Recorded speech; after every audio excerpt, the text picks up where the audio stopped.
Shalom, selamat pagi. Selamat berjumpa kembali di dalam ibadah doa pagi online.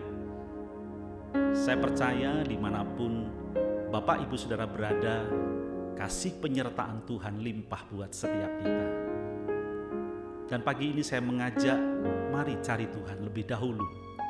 Sebelum kita melakukan aktivitas sepanjang hari ini, agar setiap kita bisa merasakan bahwa Tuhan senantiasa ada dalam setiap langkah kita. Mari saya mengajak menyiapkan hati kita untuk datang bersama-sama di hadapan Tuhan.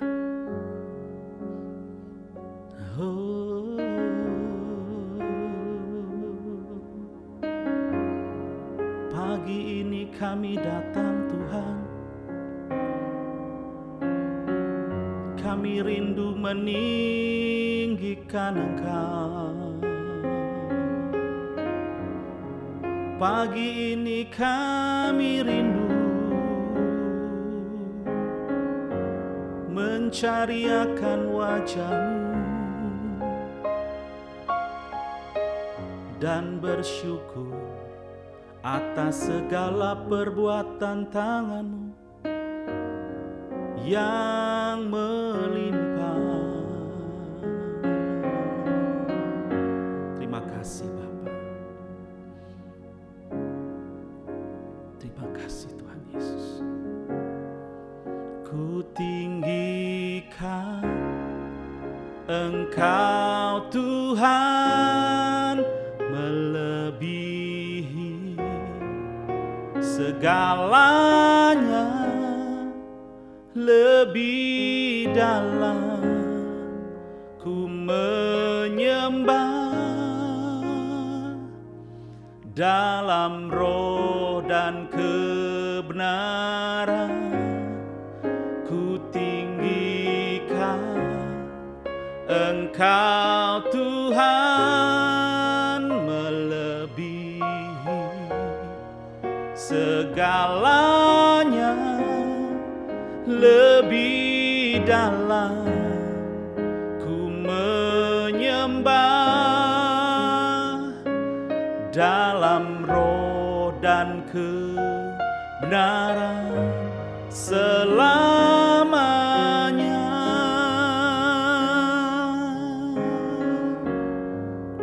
Mari katakan bersama. Sungguh besar setia-Mu, nyata di sepanjang hidupku. Darah-Mu telah layakkan kehidupanku.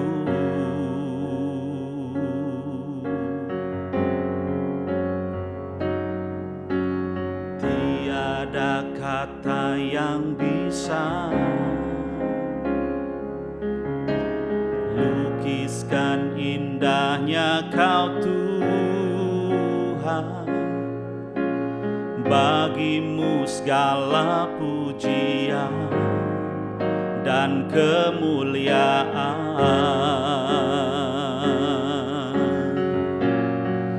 Ku tinggikan Engkau Tuhan, melebihi segalanya, lebih dalam ku menyembah, dalam roh dan kebenaran ku tinggikan Engkau Tuhan, melebihi segalanya, lebih dalam ku menyembah, dalam roh dan kebenaran selamanya.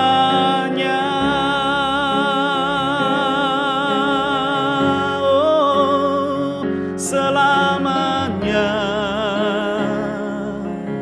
Ini kerinduan setiap kami Tuhan. tuk tinggikan namamu, tuk agungkan Engkau, tuk memuliakan namamu Tuhan.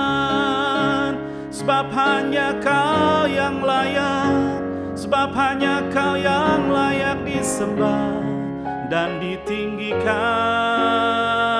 Haleluya.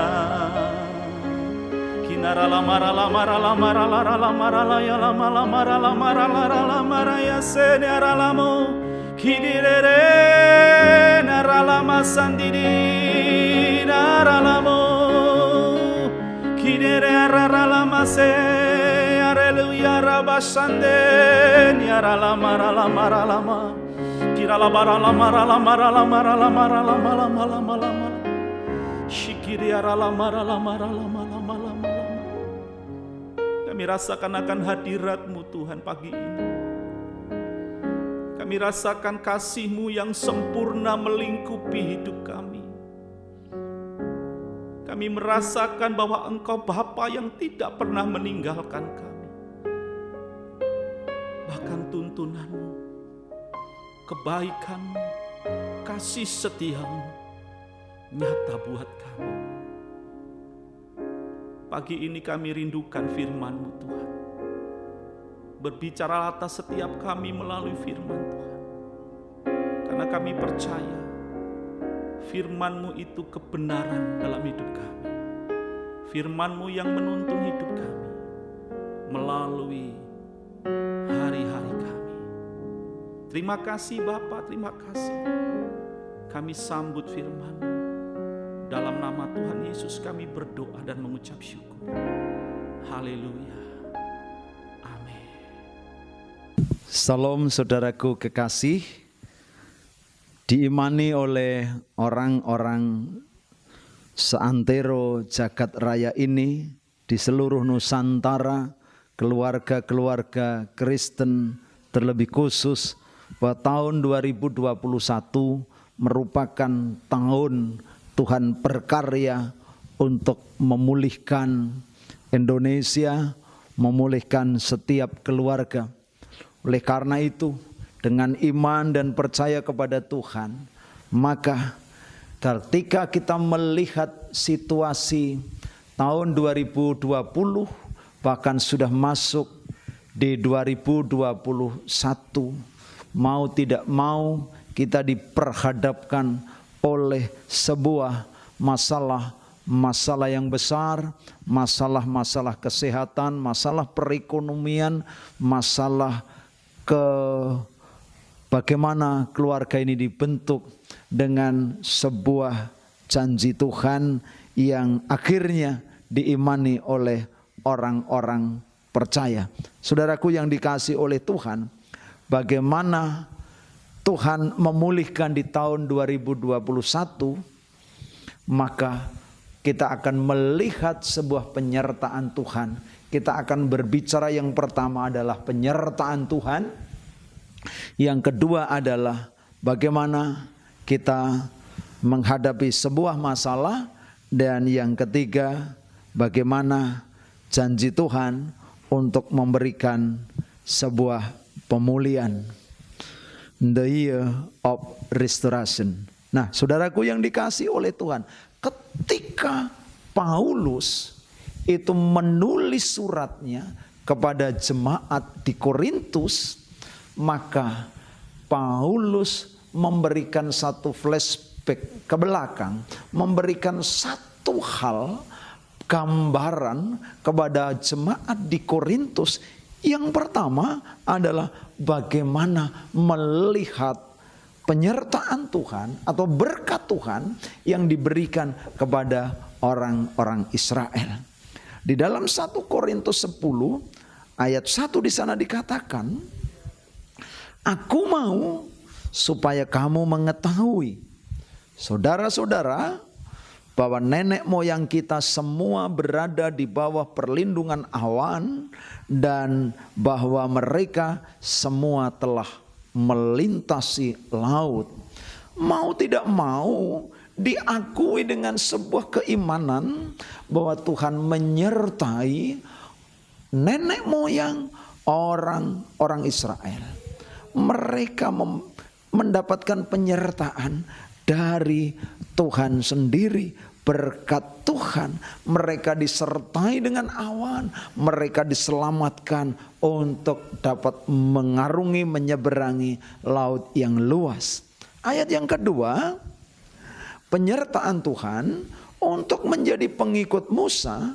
Mereka semua telah dibaptis dalam awan dan dalam laut. Mereka diselamatkan oleh Tuhan dengan perlindungan awan. Mereka diselamatkan Tuhan ketika mereka menyeberangi laut. Dan ayat yang ketiga, mereka semua makan makanan rohani yang sama. Mereka mendapatkan sesuatu, mereka mendapatkan suara Tuhan, mereka mendapatkan firman Tuhan lewat Musa, sama. Semua mendapatkan hal yang sama ketika mereka mendapatkan penyertaan daripada Tuhan sendiri. Nah, di ayat yang keempat, mereka dibawa, jemaat Korintus dibawa, diperlihatkan oleh Rasul Paulus akan penyertaan Tuhan. Dan mereka semua minum minuman rohani yang sama. Sebab mereka minum dari batu karang rohani yang mengikuti mereka, dan batu itu ialah Kristus. Mereka diperhadapkan sesuatu keimanan yang kuat dan kokoh. Batu karang yang teguh, batu karang yang kuat adalah Kristus. Sandaran, merupakan sandaran yang kuat adalah Kristus. Kristus sebagai batu karang yang kokoh. Ketika ombak, ketika laut itu menerpa dengan terpaan yang begitu dahsyat, batu karang akan menjadikan sebuah kekokohan dari terpaan ombak. Saudara, bersandarlah kepada Kristus sebagai batu karang yang teguh. Ini yang diberikan oleh Rasul Paulus kepada jemaat di Korintus ketika mereka akan diperlihatkan bahwa Allah itu memulihkan keadaan kondisi jemaat di Korintus, termasuk saudara dan saya. Tuhan akan berkehendak, berkuasa atas bangsa kita, atas saudara-saudara semuanya, bahwa Allah memulihkan kehidupan saudara-saudara semua. Nah, oleh karena itu, ketika Madeline Angel berkata, sesekali ada baiknya semua hal yang kita andalkan sekali, yang kita andalkan menurut Madeline, direnggut dari kondisi keadaan kita.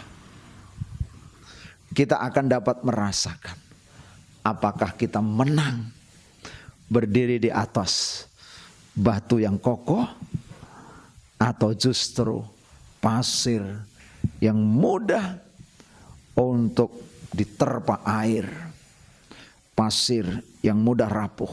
Nah, saudaraku yang dikasihi oleh Tuhan, mari hal ini membuka wawasan pikiran kita bahwa ketika Tuhan akan memulihkan di tahun 2021, ingatlah Tuhan sudah menyertai langkah perjalanan kehidupan saudara.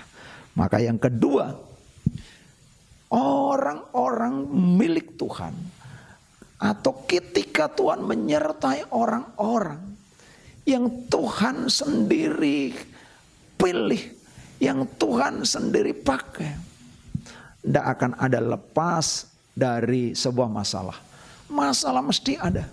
Setiap manusia memiliki sebuah masalah. Nah, ketika kita ada di dalam masalah, janganlah justru kita menginginkan sesuatu yang jahat. Lari dari sebuah masalah, menginginkan sesuatu yang baru, tetapi justru berbuat yang jahat. Masalah tetap ada. Tuhan menyertai, masalah pun tetap ada. Hanya bedanya ketika kita berada di dalam firman Tuhan, berada di dalam penyertaan Allah, kita meletakkan kehidupan kita kepada Allah, maka Tuhan berkenan untuk hadir di dalam masalah-masalah kehidupan kita. Tuhan akan menolong, Tuhan akan menyelesaikan, Tuhan akan memampukan, Tuhan akan membuat kita dapat mengatasi sebuah masalah. Maka di ayat 6 1 Korintus pasal 10 ayat yang ke-6 di sana dikatakan, semuanya ini telah terjadi sebagai contoh bagi kita. Sekali lagi sebagai contoh bagi kita, untuk memperingatkan kita supaya jangan kita menginginkan hal-hal yang jahat seperti yang telah mereka perbuat. Mereka artinya nenek moyang mereka ketika mendapatkan penyertaan Allah, ketika mereka hendak menerima berkat Allah, didahului dengan bersungut-sungut. Mereka tidak mendapatkan air bersungut-sungut, mereka tidak mendapatkan makan bersungut-sungut. Jangan, dikatakan di dalam ayat 6 adalah supaya jangan kita menginginkan hal-hal yang jahat. Di ayat yang ke-11, semuanya ini telah menimpa mereka sebagai contoh dan dituliskan untuk menjadi peringatan bagi kita yang hidup pada waktu di mana zaman akhir telah tiba. Kita hidup di dalam zaman akhir. Kita hidup di zaman saat ini adalah zaman akhir yang mana kita ini harus mendekat, tunduk dan bertelut kepada Tuhan. Hari-hari ini Tuhan telah memberikan satu hal, peringatan buat kita untuk hidup kudus. Maka bertelutlah sedari sekarang ini, sembah Tuhan, muliakan Tuhan, utamakan Dia. Maka karunia yang besar, anugerah yang besar akan dilimpahkan kepada saudara-saudaraku yang dikasihi oleh Tuhan, yang hidup pada zaman akhir ini.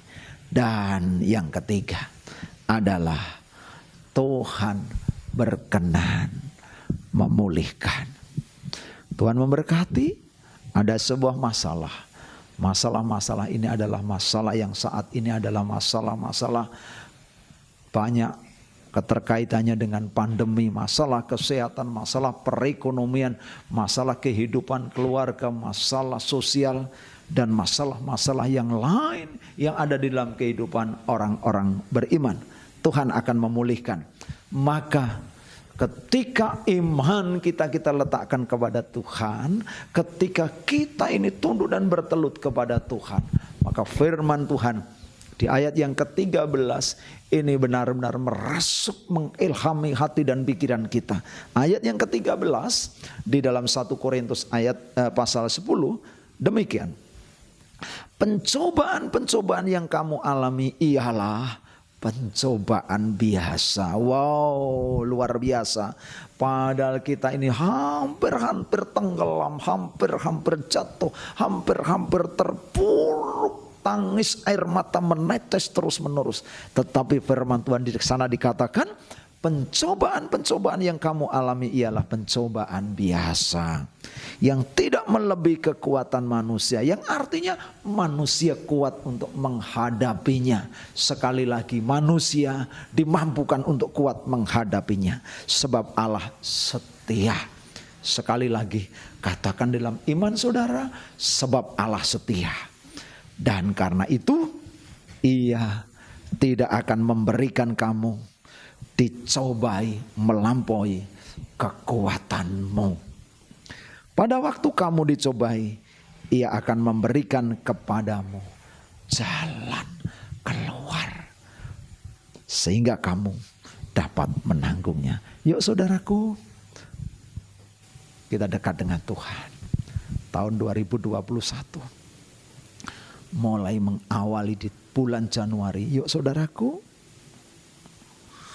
kita bertelut kepada Tuhan, dekat kepada Tuhan.